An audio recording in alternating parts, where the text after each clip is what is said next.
సంధ్యా సమయాన్ని చాలా పవిత్రంగా భావిస్తాము. అయితే సాయంత్రం సూర్యుడు అస్తమించిన తర్వాత కొన్ని తప్పులు మాత్రం పొరపాటున కూడా చేయకూడదు. ఒకవేళ చేస్తే మాత్రం జీవితాంతం కష్టాలను అనుభవించవలసిందే. అలాగే సాయంత్రం సమయంలో కొన్ని పనులు చేస్తే మాత్రం అదృష్టం వరిస్తుంది. కాబట్టి సాయంత్రం సమయంలో ఏ పనులు చేస్తే దరిద్రం వెంటాడుతుంది, అలాగే ఏ పనులు చేస్తే అదృష్టం పడుతుందో ఈ వీడియోలో తెలుసుకుందాం. సాయంత్రం 6 దాటిన తర్వాత ఉప్పును ఇంటికి తెచ్చుకోకూడదు. సాయంత్రం సమయంలో మీ ఇంటికి ఉప్పును తెచ్చుకుంటే మీ ఇంట్లో డబ్బు సమస్యలు ప్రారంభమవుతాయి. అలాగే సాయంత్రం సమయంలో పొరపాటున కూడా వంట నూనెను మరియు కోడిగుడ్లను కొనకూడదు. సాయంత్రం సమయంలో ఈ వస్తువులను కొంటే మిమ్మల్ని దరిద్రం వెంటాడుతుంది. అలాగే సాయంత్రం 6 దాటిన తర్వాత పెరుగును ఎవ్వరికి ఇవ్వకండి. మీ ఇంట్లో ఉన్న పెరుగును పొరుగింటి వారికి ఇస్తే మీ ఇంట్లో ఉన్న డబ్బు మొత్తం నశించిపోతుంది. సాయంత్రం సమయంలో ఇంటిని ఉడవకూడదు.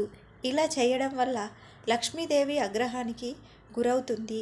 ఇలాంటి ఇళ్లలో సంపద కొరత ఏర్పడుతుంది. కాబట్టి సాయంత్రం సమయంలో ఇంటిని ఊడిస్తే మీ ఇంట్లో ఉన్న సంతోషంతో సహా లక్ష్మీదేవి కూడా బయటికి వెళ్ళిపోతుంది. రాత్రి సమయంలో మంచం మీద కూర్చొని భోజనం చేస్తే ఇంట్లో అప్పుల సమస్యలు పెరుగుతాయి. కాబట్టి పొరపాటున కూడా రాత్రి సమయంలో మంచం మీద కూర్చొని భోజనం చేయకండి. ఉదయం చేసే పూజల కన్నా సాయంత్రం చేసే పూజలకే 1000 రెట్ల పుణ్య ఫలితం లభిస్తుంది. సంధ్యా సమయంలో మీ పూజ సమయంలో మంచం మీద కూర్చొని భోజనం చేస్తే ఇంట్లో అప్పుల సమస్యలు పెరుగుతాయి.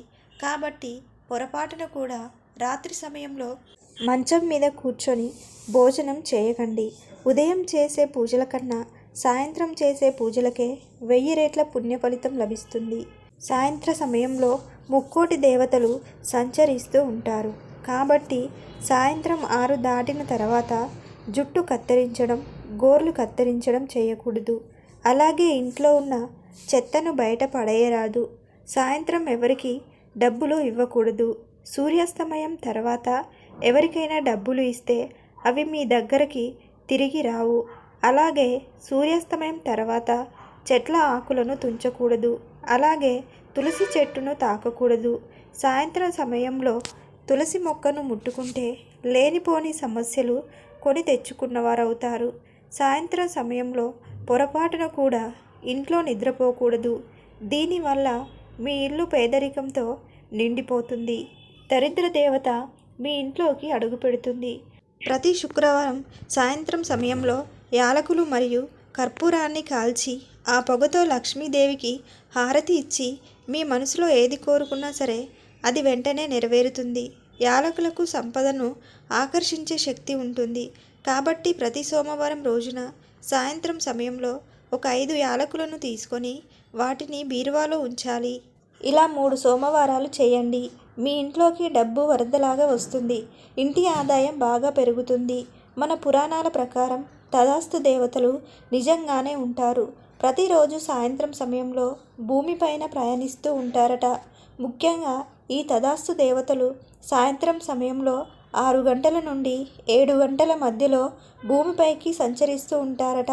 కాబట్టి సాయంత్రం సమయంలో మనం ఏదైనా కోరుకుంటే తదాస్తు దేవతలు వెంటనే తదాస్తు అని అంటారు. ప్రతిరోజు రాత్రి నిద్రపోయే ముందు ఒక బకెట్ నిండా నీళ్లు నింపి మీ వంటగదిలో పెట్టుకోండి. ఉదయం నిద్ర లేవగానే ఆ నీటిని సింకులో పారబోయండి. ఇలా చేయడం వల్ల మీ ఇంటి ఆర్థిక పరిస్థితి బలపడుతుంది. ఇంట్లో డబ్బు సమస్యలు లేకుండా ఉంటాయి. అలాగే వాస్తు శాస్త్రం ప్రకారం బాత్రూంలో ఖాళీ బకెట్లు ఉంచకూడదు. బకెట్ నిండా నీళ్లు ఉంచాలి. మంగళవారం మరియు శుక్రవారం రోజుల్లో చెత్త చీపురును ఇంటికి తెచ్చుకోకూడదు. అలాగే ఈ 2 రోజుల్లో పొరపాటున కూడా డబ్బు అప్పుగా ఇవ్వకూడదు. సాయంత్రం సమయంలో స్త్రీలు తలస్నానం చేయకూడదు. దీనివల్ల మీ ఇంట్లోకి దుష్టశక్తులు ఆకర్షిస్తాయి. అలాగే స్త్రీలు తలస్నానం చేసినప్పుడు నీరు కారుతున్న జుట్టుతో ఇంట్లో తిరగకూడదు. దీనివల్ల మీ ఇంట్లోకి దరిద్ర దేవత అడుగు పెడుతుంది. సాయంత్రం సమయంలో ఇంట్లో గొడవలు జరగకూడదు. ఇంట్లో గొడవలు జరిగితే మీ ఇంట్లో పేదరికం మొదలవుతుంది. ఇక సాయంత్రం 6 దాటిన తర్వాత మీ ఇంటి ప్రధాన తలుపు మూసి ఉంచకూడదు. ప్రతిరోజు సాయంత్రం సమయంలో లక్ష్మీదేవి మన ఇంటి గుమ్మం ముందుకు వస్తుంది. కాబట్టి ప్రతిరోజు సాయంత్రం సమయంలో మీ ఇంటి మెయిన్ డోర్ని కాసేపు తెరిచి ఉంచండి. లక్ష్మీదేవి మీ ఇంట్లోకి ప్రవేశిస్తుంది.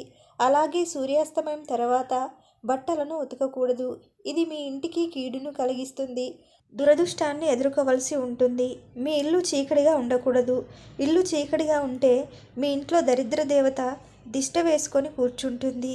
పెళ్ళైన ఆడవాళ్ళు ఎప్పుడు కూడా తమ పుట్టింటి నుంచి ఆవకాయ పచ్చడిని తెచ్చుకోకూడదు. ఒకవేళ తెచ్చుకుంటే మాత్రం మీ ఇంట్లో డబ్బు కష్టాలు ప్రారంభమవుతాయి. మీ బీరువాలో పుష్కలంగా డబ్బు ఉండాలంటే 5 యాలకులను బీరువాలో పెట్టుకోండి. మీ ఆర్థిక సమస్యలన్నీ తొలగిపోయి విపరీతమైన ఐశ్వర్యం కలుగుతుంది. అలాగే మనలో చాలామందికి ఇల్లు కట్టుకోవాలనే ఆశ ఉంటుంది. కానీ డబ్బు సమస్య వల్ల ఎన్ని ప్రయత్నాలు చేసినా ఎన్నో అడ్డంకులు ఏర్పడుతూ ఉంటాయి. అలాంటప్పుడు ఒక మట్టి కుండను తెచ్చుకొని మీ ఇంటి ఉత్తర దిశలో పెట్టుకోండి. దీనివల్ల మీకు గృహయోగం కలిసి వస్తుంది. తొందరలోనే మీ సొంతింటి కల నెరవేరుతుంది. అలాగే ప్రతి శుక్రవారం రోజున తులసి మొక్కకు 5 ప్రదక్షిణలు చేస్తే ఇంట్లో డబ్బు సమస్యలు ఉండవు. అలాగే మీ ఇంట్లో నల్ల చీమలు కనిపిస్తే వెంటనే కొంచెం పంచదారను వేయండి. ఇలా చేయడం వల్ల మీ ఇంటికి అధిక డబ్బు రావడం ప్రారంభమవుతుంది. మీకు అప్పుల సమస్యలు తీరాలంటే 2 యాలకులను చిన్న కాగితంలో చుట్టి మీ పర్సులో పెట్టుకోండి. అప్పుల సమస్యలన్నీ తీరిపోతాయి. అలాగే ఇంట్లో పూజ చేసేటప్పుడు శివుని పటానికి పసుపు పువ్వులను సమర్పిస్తే మీరు అనుకున్న కోరికలన్నీ ఖచ్చితంగా నెరవేరుతాయి. రాత్రి నిద్రపోయే ముందు ఇంట్లో ఉండే చీపురుని నిటారుగా పెట్టకూడదు. రాత్రి సమయంలో ముందు చీపురును నేలపైన పడుకోబెట్టాలి. రాత్రి సమయంలో ముందు ఖచ్చితంగా వంట పాత్రలు శుభ్రం చేసుకోవాలి. అలా చేసిన తర్వాతే నిద్రపోవాలి. వివాహమైన మహిళలు రాత్రి సమయంలో జుట్టును వీరపోసుకొని నిద్రపోకూడదు. ఈ వీడియో మీకు నచ్చితే లైక్ చేసి సబ్స్క్రైబ్ చేసుకోండి.